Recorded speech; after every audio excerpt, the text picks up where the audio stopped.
Ano-ano ba ang top 5 na pinakaligtas na bansa sa buong Asya? Take note, sa Asya lang po ito or Asia. Ayon sa visaguide.world, ang Asya ay ang pinakamalaking kontinente sa buong mundo. Ito ay mayroong 49 na bansa.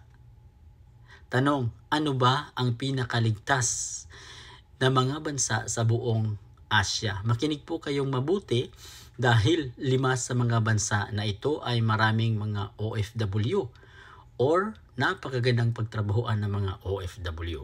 Una ay walang iba kundi ang UAE or United Arab Emirates. Isa po ito sa pinaka-safe na bansa sa buong Asya at marami pong mga OFW at mga opportunities dito. Pangalawa ay walang iba kundi ang Qatar. Ang Qatar ay isa rin po sa pinaka-safe na bansa sa buong Asya ayon sa visaguide.world. Pangatlo ay walang iba kundi ang Taiwan. Ang Taiwan ay isa sa pinaka-safe na bansa out of 49 countries sa buong Asya at marami din po mga OFW na nagtatrabaho dito sa Taiwan, particularly mga factory workers.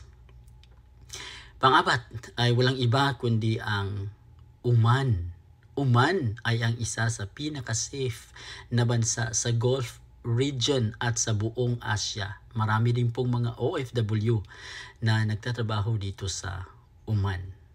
At panglima ay walang iba kundi ang Hong Kong. Ang Hong Kong ay isa sa pinaka-safe na bansa ayon sa visaguide.world. At marami din pong mga OFW na nagtatrabaho dito sa Hong Kong.